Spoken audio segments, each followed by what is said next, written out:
Assalamualaikum warahmatullahi wabarakatuh. Kembali lagi bersama saya Suci di channel Misteri Mbak Suci. Apa kabar sahabat Misteri Mbak Suci? Semoga sahabat tetap dalam lindungan Allah Subhanahu wa Ta'ala dan diberikan kesehatan. Amin ya rabbal alamin. Oke sahabat, kali ini saya ingin memberikan informasi keterangan seorang saksi. Kira-kira saksinya siapa ya? Ada yang pada tahu nggak nih? Ya, benar banget, saksinya adalah Kang Kosasi. Mungkin nama tersebut sudah tidak asing lagi ya. Pada saat itu ramai diperbincangkan. Nah, alhamdulillah saya ada kesempatan bisa bertemu dan bisa bersilaturahmi ke kediamannya Kang Kosasi. Dan pada saat itu tanggal 9 Juli ya 2022, tepatnya hari Sabtu, saya ada kesempatan bisa datang langsung ke kediaman Kang Kosasi.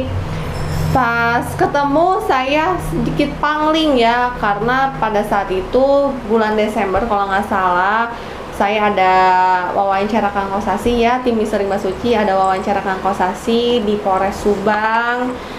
Dan kemarin ketemu pangling banget. Jadi Kang Kosasi sekarang berjenggot, terus juga rambutnya agak sedikit gondrong dan sedikit eksotis.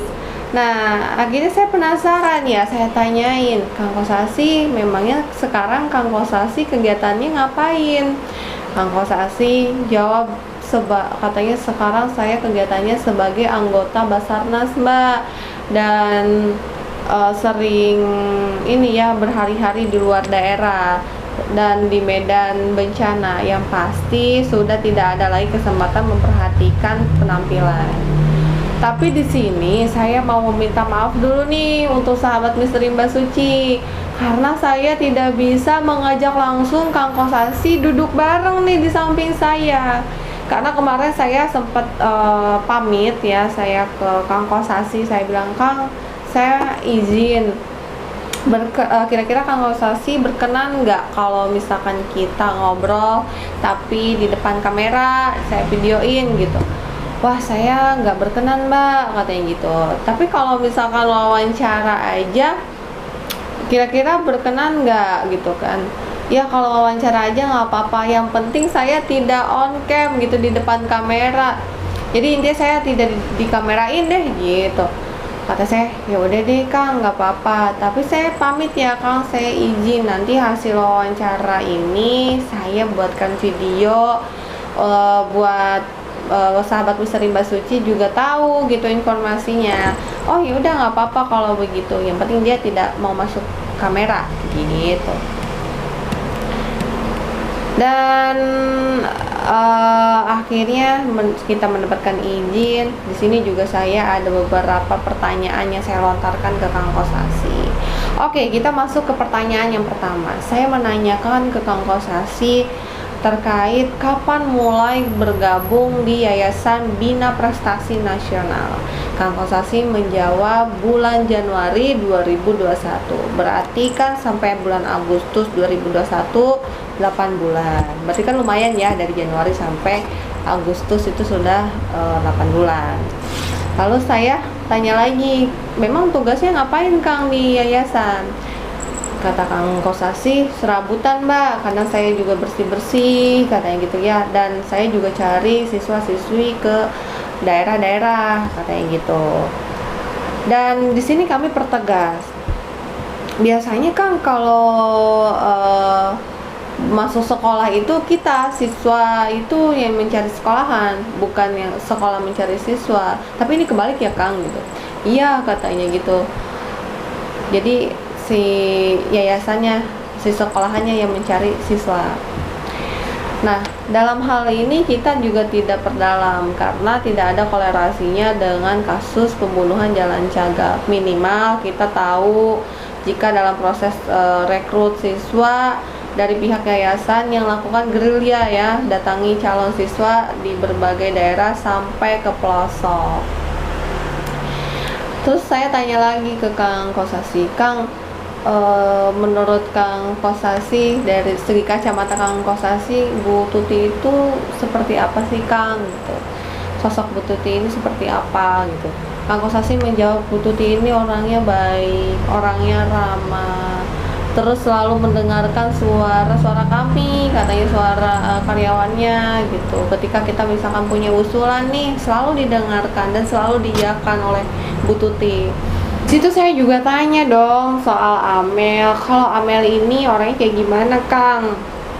Kang Kosasi menjawab, Amel ini orangnya ceria dan baik sama semua karyawan yang ada di yayasan. Kalau untuk dia dekat dengan siapanya itu saya nggak tahu, Mbak, katanya gitu. Tapi saya sering melihat Amel ini sering pergi sama Danu untuk pelatihan, dan itu pun juga diantar sama Kang Yoris.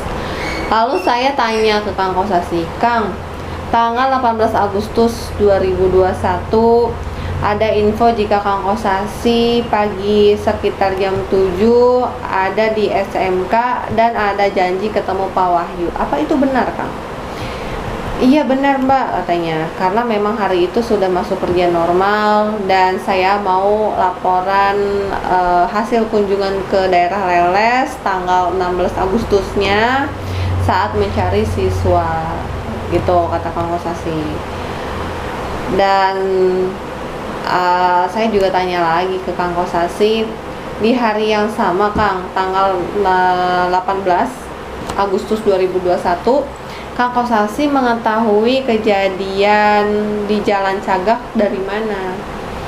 Kata Kang Kosasi, saya dapat informasi di grup WA yang saat itu berupa foto rumah tapi sudah di Polis Land, dan akhirnya saya merapat ke rumah TKP dan parkir motor di samping rumah TKP dan menemui Pak Wahyu serta Danu yang sudah ada di lokasi dan dapatkan penjelasan dari Danu jika Ibu Tuti dan Amel jadi korban pembunuhan. Padahal Pak Kosasi pada saat itu berpikiran hanya perampokan. Lalu saya tanyakan lagi ke Kang Kosasi, Kang, di tanggal 19 Agustus 2021 posisi Akang di mana? Kang Kosasi menjawab, pagi hari bersama teman yang lain saya berada di rumah Ibu Lilis, tujuannya mau ikut pemakaman, namun akhirnya diajak jalan bareng-bareng sama teman yang lain.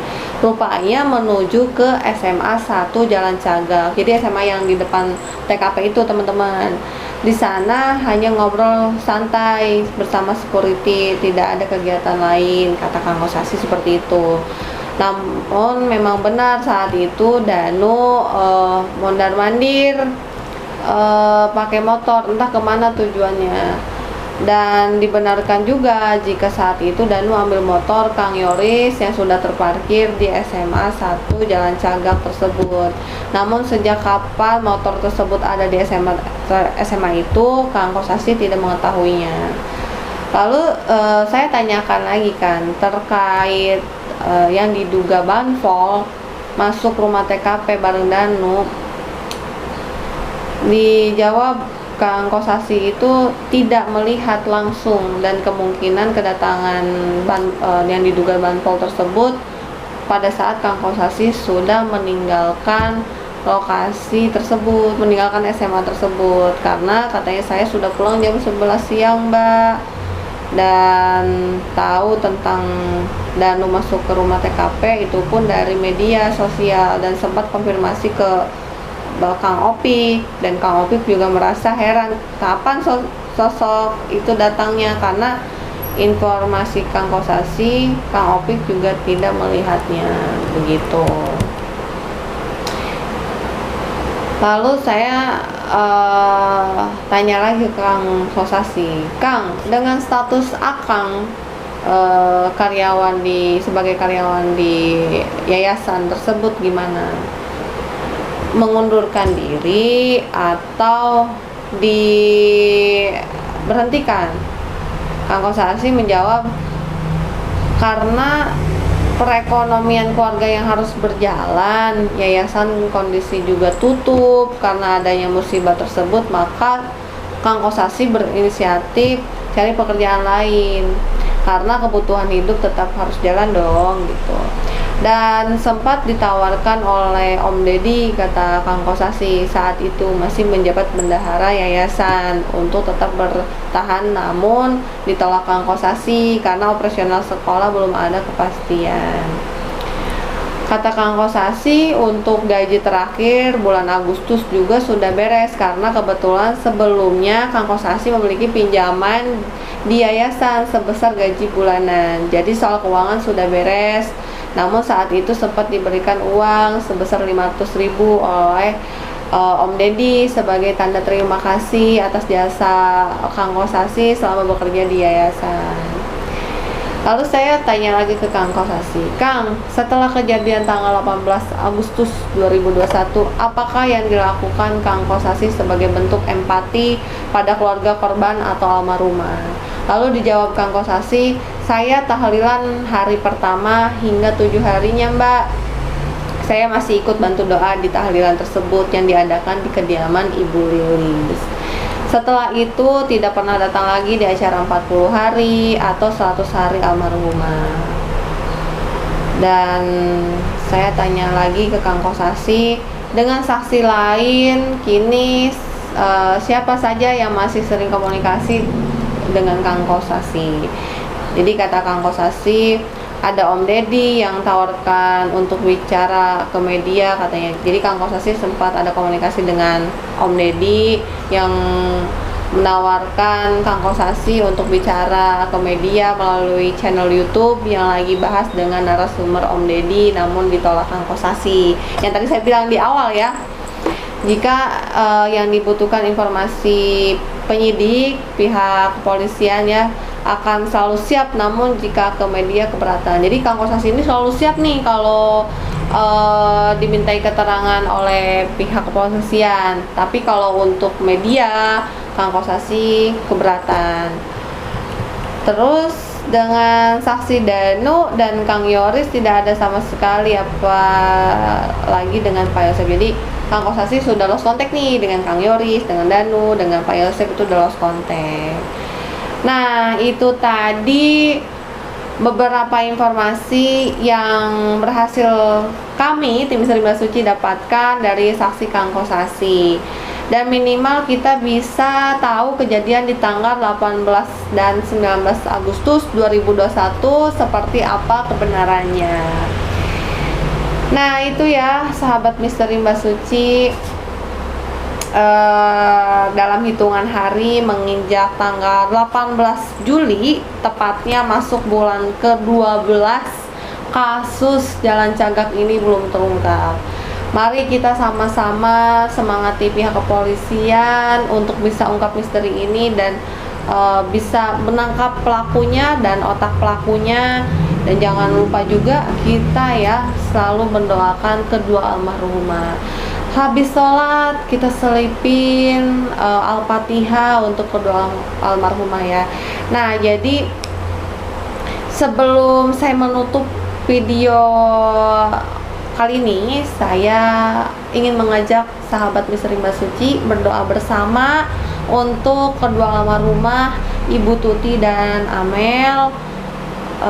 Minimal kita kirimkan Al-Fatihah ya sahabat. Yuk kita mari bareng-bareng untuk kirimkan doa. Berdoa dimulai. Al-Fatihah. Auzubillahi minasyaitonir rajim. Bismillahirrahmanirrahim. Ya